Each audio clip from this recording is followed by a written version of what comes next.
This time, once more, we'll send it downstairs to the outdoor stage where Nick Salvi is standing by with a special guest. Thanks, Gabe. I'm joined by Joe Thomson, who is a Cynthiana, Kentucky native and one of the principals here at the Red Mile. Joe, you've got a lot of affection and a long history in the bluegrass. That's correct.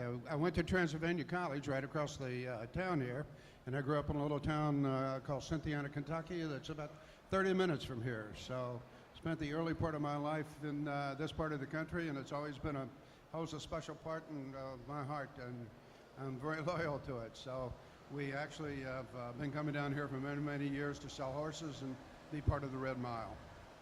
It is special time spent in Lexington. And as part of the Red Mile, one of the principals here, a lot of good has been done over the past few years, and the future looks bright with an exciting new race on the horizon, $1 Million freshman Trot that's going to be implemented here next season. Well, that's what they tell us, and it could be very good for harness racing, and there's a lot of enthusiasm for it. And I think that with the sales as they are, people are looking to buy horses specifically for that race where they can, get a ticket to be in that race, and we can have it here. And I think that's one of the things, Nick, that I think that the Red Mile needs is more events that will attract more people. And certainly that's a great idea. And John Campbell, who used to be, he's a Hall of Fame driver, and he's head of the Hamiltonian Society. He's the driving force behind it, and I think he's done a terrific job. And now all we need to do is figure a time and place for it and fit it into the schedule next year, and it could be something that we can all be proud of. And it's already, I think, having a bit of an effect on this yearling sales, which we're going to get to. Joe's Winback Farm always has a large consignment. But let's take a minute to talk about Red Mile racing. Your partner on Courtly Choice was the third Little Brown Jug winner that your farm bred out of a mare that's dear to your heart, Lady Ashley Ann. And what a season he's having. He's having a great season, and his trainer, Blake McIntosh, has done a wonderful job with him. Blake's a young guy. He's very hard worker, and it's just great to see a guy that can be successful like that and pick out a horse like Courtly Choice. Courtly Choice is kind of an interesting story. You said it was kind of dear to my heart, and she's already the mother was already in the Hall of Fame. Her name was Lady Ashley Ann. It was actually named after my daughter, Ashley. And most people are really, they just don't want to buy an older mare, or a foal from an older mare, yearling from an older mare. And this mare was 22 years old when she had Courtly Choice.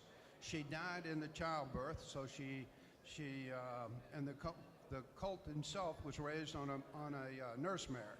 So when you see one like that and you hear all the bias against older mares, it kind of changes the world around, and you have to recheck some of the things that you thought were reality before. So anyway, it's been Courtly Choice is, he won Meadowlands Pace, and he came back and won the Little Brown Jug, and I just think that Blake's done a great job of managing him and building him into a first-class 3-year-old stakes horse.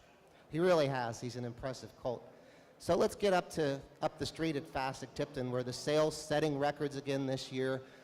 Your consignment from Winback has already sold 26 for over $1.4 million, including your personal sales topper was the half-brother to Metz Hall, who Rick Zeron, this year's Hamiltonian winning trainer, picked up for $150,000.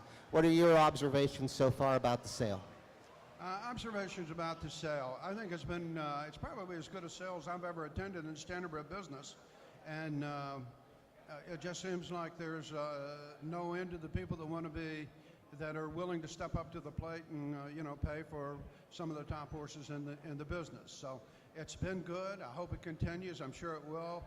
There's a lot of people that normally buy that you don't see their names on there yet, but I know they've been here looking at horses, so hopefully the momentum that we have in the sale will continue.